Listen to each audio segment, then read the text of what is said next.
தமிழ்நாட்டு அரசியல்ல ஆபரேஷன் பனையூர் இவ்வளோ வேகமா நடக்கும்னு எடப்பாடி பழனிசாமி அவர்கள் கனவுல கூட நினைச்சு பார்த்துருக்க மாட்டாரு. அந்த அளவுக்கு ஸ்பீடா போயிட்டு இருக்கு தமிழ்நாட்டு அரசியல் கிழமை. மிகப்பெரிய பூகம்பத்தோட இன்னைக்கு காலையிலன்றது விடிஞ்சிருக்கு. யாருமே எதிர்பார்க்காத நேரத்தில் 3 முக்கிய அதிமுக எம்எல்ஏக்கள் தமிழக வெற்றி கழகத்தில் இணைஞ்சிருக்காங்க. இது எடப்பாடி பழனிசாமி அவர்களுக்கு மிகப்பெரிய பலத்த அடியா. அவருக்கு மட்டும் கிடையாது, அதிமுக கட்சிக்கே அந்த கட்சியோட ஒரு டெட்லைனுக்கு போயிட்டாங்கன்னு சொல்லணும். இனிமே அதிமுக கட்சி உயிர் பெற்று வருமா அப்படின்றதே எல்லாத்துக்கும் ஒரு சந்தேகமான ஒரு கொஸ்டினா இருக்கு. ஒரே நேரத்தில் அதிமுகல இருந்து 3 எம்எல்ஏக்கள் பிரிஞ்சு போனது அப்படின்றது சட்டமன்றத்தில் அதிமுகவோட எண்ணிக்கை அப்படின்றது குறையிறதுக்கு ரொம்ப முக்கிய காரணமா இருக்கு. இதுக்காக எடப்பாடி பழனிசாமி அவர்கள் விஜய் அவர்களை பார்த்து குதிரை பேரம் நடத்தக்கூடிய அரசு இது அப்படின்ற மாதிரி குற்றம் சாட்டியிருக்காரு. டிஎம்கே சைட்ல பார்த்தீங்க அப்படின்னா அவங்களுக்கு ஒரு வகையில் சந்தோஷம். ஆகா, நம்மளோட எதிரியான அதிமுக கட்சி காலி ஆகிட்டே போயிட்டு இருக்குன்னு சந்தோஷமா இருந்தாலுமே, புது எதிரியா வந்திருக்கக்கூடிய தமிழக வெற்றி கழக தலைவர் விஜய் அவர்கள் மிகப்பெரிய அசைக்க முடியாத மாபெரும் சக்தியா வளர்ந்துட்டு இருக்காரு. இவர் எந்த மாதிரி முடக்கலாம் அப்படின்ற மாதிரி ஆலோசனைகள் எல்லாமே தீட்டிட்டு இருக்காங்க. உண்மையாவே நேற்று ராத்திரி பனையூர்ல நடந்தது என்ன?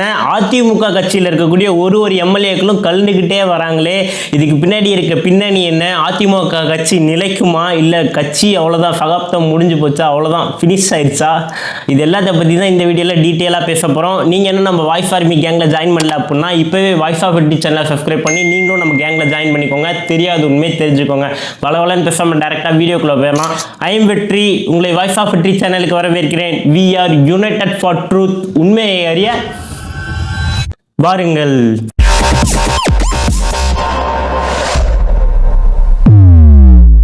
ஃபர்ஸ்ட் யார் அந்த ராஜினாமா செஞ்ச 3 எம்எல்ஏக்கள் பார்ப்போம். இவங்க 3 பேருமே சாதாரணமான ஆள் கிடையாது. அதிமுகவில் இருக்கக்கூடிய முக்கியமான புள்ளிகள்.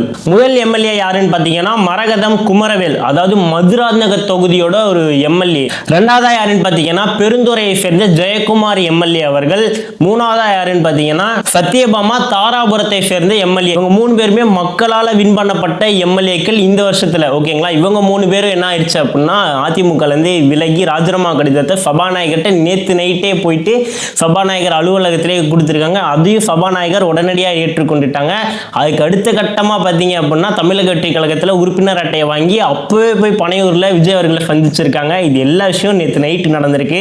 அதிமுகவில் இது மிகப்பெரிய சலசலப்பை ஏற்படுத்தியிருக்கு. இங்கே நம்ம முக்கியமாக கவனிக்க வேண்டிய விஷயம் என்ன தெரியுமா? இவங்க 3 பேரும் அதிமுகவில் இப்போ 2 அணியாக பிரிஞ்சிருக்காங்க. ஒன்று எஸ்பி வேலுமணி அவர்கள் தலைமையில் ஒரு அணியும், இன்னொன்று எடப்பாடி பழனிசாமி அவர்களோட தலைமையிலும் பிரிஞ்சிருக்காங்க. இந்த 3 எம்எல்ஏக்களும் யாரோட டீம்னு பார்த்தீங்கன்னா எஸ்பி வேலுமணி அவர்களோட சைடில் இருக்கக்கூடிய டீம். ஸோ இவங்க 3 பேருமே இப்போ தாவே காலை அணைஞ்சதுனால குங்கு மண்டலத்தில் வலிமைப்படுத்துகிற விதமாக ஆல்ரெடி செங்கோட்டையன் அவர்கள் இருந்தாலுமே இவங்க சேர்ந்தது அப்படின்றது இன்னொரு மிகப்பெரிய அசைக்க முடியாத சக்தியாக தாவேக்காக்கு ரொம்ப ஒரு முக்கியமான பாயிண்டாக மாறிடுச்சு. ஸோ இதுலேருந்தே நம்ம என்ன தெளிவாக புரிஞ்சுக்கணும் அப்படின்னா விஜய் அவர்கள் இந்த அதிமுகவில் இருக்கக்கூடிய இந்த உட்கட்சி பூசல் பிரிவு இருக்குது பார்த்தீங்களா, எஸ்பி வேலுமணி அவர்கள் தலைமையில் இருக்க ஒரு டீமாக இருந்தாலும் சரி, ஏடிஎம்கேல பழனிசாமி அவர்கள் சைடில் இருக்கக்கூடிய டீமாக இருந்தாலும் சரி, இவங்களுக்கு 2 பேத்துக்கும் நடுவில் நடக்கக்கூடிய இந்த ஈகோ கிளாஷை விஜய் அவர்கள் சாதகமாக பயன்படுத்தி தன் பக்கம் பாசிட்டிவாக மாற்றிக்கிறாரு அப்படின்றது இதுலேயே தெளிவாக தெரியுது. சரி, இப்போ ஏடிஎம்கேல 3 எம்எல்ஏக்கள் போனதுனால என்ன, அதனால என்ன பெருசாயிரும் நீங்கள் நினைக்காதீங்க. டோட்டலாக ஏடிஎம்கேல இருக்கக்கூடிய எம்எல்ஏக்களோட எண்ணிக்கைன்னு பார்த்தீங்கன்னா 47 இருந்தது. இப்போ இந்த 3 எம்எல்ஏக்கள் ராஜினாமா பண்ணனால 44 எம்எல்ஏக்களாக மாறிட்டாங்க. அதுலேயே ஆல்ரெடி அதிமுகவில் 2 டீமாக பிரிஞ்சிருக்காங்க. எஸ்பி வேலுமணி அவர்கள் தலைமையில் ஒரு டீமும் பழனிசாமி அவர்கள் சைடில் ஒரு டீமும் இருக்காங்க. ஸோ இந்த 44 எம்எல்ஏக்களும் 2 டீமாக பிரிஞ்சிருக்காங்க. எஸ்பி வேலுமணி அவர்கள் சைடில் 22 எம்எல்ஏக்களும் எடப்பாடி பழனிசாமி அவர்கள் சைடில் 22 எம்எல்ஏக்களும் பிரிஞ்சிருக்காங்க. ஸோ இதன் மூலயமா என்னாச்சு அப்படின்னா ஏடிஎம்கேவோட கட்சியோட தலைமை யாரு அப்படின்றதுல அந்த குழப்பம் ஆல்ரெடி நீடிச்சிட்டு இருக்கா.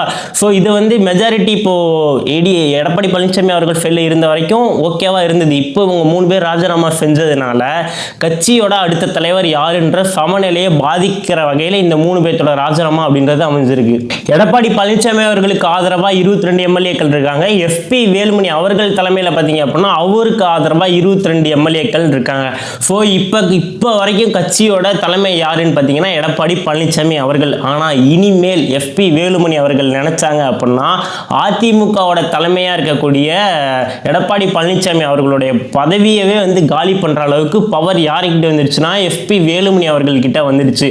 ஸோ இப்போ ஏடிஎம்கே வந்து ஒரு குழப்பமான ஸ்டேஜில் இருக்காங்க. இந்த கட்சி வந்து என்னாக போகுதுன்றது யாருக்குமே தெரியாது. நம்ம பொறுத்து தான் பார்த்தோம். தமிழக வெற்றி கழக தலைவர் விஜய் அவர்கள் இந்த அரசியலுக்குள்ள வந்து ஆட்சியை பிடிச்சது மூலயமா யாருக்கு பெரிய அடி விழுந்ததோ இல்லையோ ஏடிஎம்கேக்கு சரியான அடினே சொல்லணும். ஏன்னா இவ்வளோ நாளாக தமிழ்நாட்டை ஆண்டுட்டு இருந்தக்கூடிய இந்த திராவிட கட்சிகள் சொல்லக்கூடிய ஏடிஎம்கே இருந்தாலும் சரி, டிஎம்கேவாக இருந்தாலும் சரி, டிஎம்கே கொஞ்சம் இப்போ 2வது பொசிஷனில் இருக்காங்க, எதிர்கட்சியாக இருக்காங்க, அவங்க ஒரு சேஃப் ஃபோனில் தான் இருக்காங்கன்னு வச்சுக்கலாம். ஆனால் இந்த ஏடிஎம்கே என்னாச்சு அப்படின்னா ஃபோனை விட்டு வெளியில் போயிட்டாங்க, டேஞ்சர் ஃபோனில் மாட்டிக்கிட்டாங்க.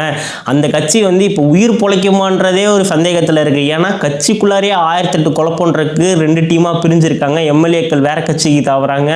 ஸோ இந்த ஏடிஎம்கே கட்சியோட எதிர்காலம் என்னாக போகுதுன்றதா எல்லாத்துக்குமே ஒரு முக்கியமான கேள்வியா இருக்கு.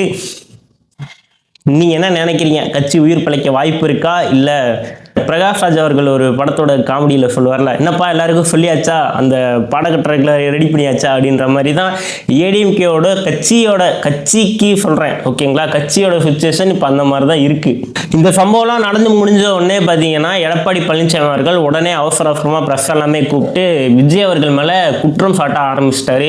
விஜய் அவர்கள் குதிரை பேரம் வந்து பேசுகிறாரு, பணத்தை வச்சு எம்எல்ஏக்களை வந்து வாங்கி தன்னோட கட்சிக்குள்ளே போட்டுக்கிறாரு, இப்போ இருந்தே அவர் வந்து இந்த மாதிரி பண அரசியலை பண்ண ஸ்டார்ட் பண்ணிட்டாரு, ஆட்சிக்கு வந்து 10-15 நாள்லேயே இவ்வளோ மோசமாக நடந்துக்கிறாரு அப்படின்ற மாதிரி அவர் சைடில் ஒரு குற்றச்சாட்டை வைக்கிறாரு. ஆனால் ட்விஸ்ட் என்னன்னா, இதுக்கு முன்னாடி எடப்பாடி பழனிசாமி அவர்கள் ஆட்சியில் இருந்தப்போ இதே மாதிரி எம்எல்ஏக்கள் வந்து கட்சி தவணாங்க. அப்போ எடப்பாடியார் என்ன சொன்னார் அப்படின்னா, இது வந்து ஜனநாயகம் அப்படின்ற மாதிரி சொன்னார். ஸோ இப்போ மக்கள் எல்லாம் என்ன சொல்கிறாங்க அப்படின்னா, அதை எடுத்து வச்சு ட்ரெண்ட் பண்ணிட்டுருக்காங்க. உங்கள் கட்சியில் நீங்கள் அன்னைக்கு பண்ணப்போ மட்டும் ஜனநாயகம்னு சொன்னீங்க, இப்போ நாங்கள் பண்ணோன்னா குதிரை பேரம்னு சொல்லுவீங்களா அப்படின்ற மாதிரி தமிழக வெற்றி கழகத்தை சேர்ந்த மக்கள், அந்த ஆதரவாளர்கள் அவங்க எல்லாமே குரல் கொடுக்க ஆரம்பிச்சிட்டாங்க. இதை பற்றி எதிர்கட்சி தலைவரான ஸ்டாலின் அவர்கள்ட்ட கேள்வி கேட்டப்போ அவர் என்ன சொன்னார்னா, ஒரு நக்கலாக பதில் சொல்லிட்டு போயிட்டாரு. அந்த கட்சிக்கெல்லாம் ஒன்றும் ஆகாதுங்க அப்படின்னு சொல்லிட்டு போயிட்டார். அவர் வந்து நக்கலாக சொன்னதுக்கு பின்னாடி ஒரு காரணம் இருக்குது. என்னன்னா, இது இவ்வளோ நாளாக நம்மளோட எதிரி ஒருத்தர் இருந்தானே, அந்த எதிரியை நம்ம கண்ணு முன்னாடியே காணாமல் போகிறத பார்க்கும்போது அவங்களுக்கு எவ்வளோ ஹாப்பியாக இருக்குன்ற மாதிரி தான் அவரோட பதில்ன்றது அமைஞ்சிருந்தது. பட் என்னதான் இருந்தாலும் அதிமுக காணாமல் போனாலுமே அவங்களுக்கு ஆப்போசிட்டில் இப்போ டிஎம்கேக்கு ஒரு மிகப்பெரிய எதிரியாக யார் கட்சி வைஃபில் பார்க்கும்போது யார் இருக்காங்கன்னா தமிழக வெற்றி கழகம் தான் இருக்காங்க.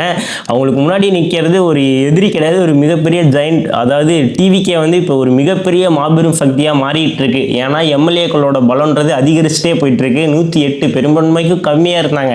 இப்போ பார்த்தீங்கன்னா 144 எம்எல்ஏக்களோட ஆதரவோட பெற்று மெஜாரிட்டிக்கும் மேலே இருக்காங்க. பட் இன்னும் எம்எல்ஏக்கள் வந்து தொடர்ந்து ஆதரவோட கொடுத்துட்டே இருக்கனால இந்த கட்சி விட்டா எங்கேயோ போயிடும் போல அப்படின்னு சொல்லிட்டு டிஎம்கே ஒரு பயத்தோட தான் இருக்காங்க. ஸோ எப்படி பார்த்தாலுமே ஏடிஎம்கேவோட பலவீனம் அப்படின்றது டிஎம்கேக்கு ஒரு ஜாலியான விஷயமா தான் இருக்கு.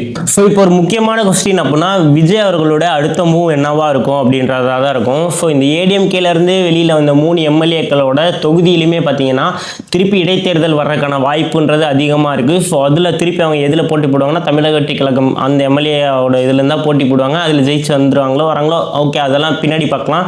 பட் விஜய் அவர்கள் எடுத்திருக்கக்கூடிய இந்த ஸ்ட்ராட்டஜி இருக்குது பார்த்தீங்களா, ஏடிஎம்கே கட்சியிலேருந்து ஒரு எம்எல்ஏக்கெல்லாம் உருவி எடுத்து உள்ளே போட்டுட்ருக்காரு பார்த்தீங்களா, இது வந்து தமிழக வெற்றி கழகத்துக்கு ஒரு மிகப்பெரிய சக்தியை வந்து இன்னும் வலு சேர்த்துட்டே போகுதுன்னே சொல்லலாம். இதன் மூலயமா இந்த கொங்கு மண்டலத்தில் வந்து விஜய் அவர்கள் வந்து ஒரு மிகப்பெரிய ஸ்ட்ராங்கான காலடி தடத்தை பதிக்க ஆரம்பிச்சிட்டாருன்றது இதன் மூலயமா தெரியுது. அது மட்டும் இல்லாமல் அதிமுகவில் இருக்கக்கூடிய எம்எல்ஏக்கள் எல்லாம் என்ன நினைக்கிறாங்க அப்படின்னா, நம்மளும் பேசாமல் விஜய் அவர்களோட கட்சியில போய் சேர்ந்துடலாமா, அங்கே போயிட்டோம் அப்படின்னா நமக்கு ஏதாவது ஒரு வேல்யூ இருக்கும், நமக்கு ஏதாவது ஒரு பதவி கூட கிடைக்கிறதுக்கு வாய்ப்பு இருக்குது அப்படின்ற மாதிரி யோசிக்கிறதுக்கான வாய்ப்புன்றது அதிகமாயிட்டே போயிட்டு இருக்கு. நம்மளோட ஆளுங்கட்சிக்குள்ளாரே இவ்வளோ சண்டை நடந்துட்டு இருக்கே. ஸோ இதெல்லாம் வந்து நம்மளோட எதிர்காலத்துக்கு எந்த மாதிரி பாதிக்க போகுதுன்னு தெரில. அதனால பேசாமல் விஜய் அவர்களோட கட்சியில் போய் ஜாயின் பண்ணிடலாமான்னு நிறைய எம்எல்ஏக்கள் முடிவெடுத்துட்டு இருக்காங்க. ஸோ விஜய் அவர்களுக்கும் பார்த்தீங்க அப்படின்னா இதுதான் ஒரு ப்ளஸ் பாயிண்டாகவே அமைஞ்சிருக்கு.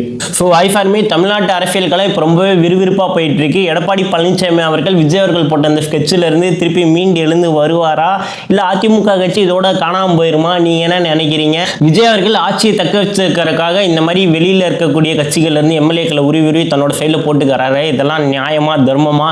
ஸோ நீங்க என்ன நினைக்கிறீங்க? இது எல்லாத்தையும் பற்றி கீழே கமெண்ட் பண்ணுங்க. நீங்க என்ன நம்ம வாய்ஸ் ஆர்மி கேங்கில் ஜாயின் பண்ணல அப்படின்னா இப்போ வாய்ஸ் ஆஃப் பட்டி சேனலை சப்ஸ்கிரைப் பண்ணி நீங்களும் நம்ம கேங்கோட ஜாயின் பண்ணிடுங்க.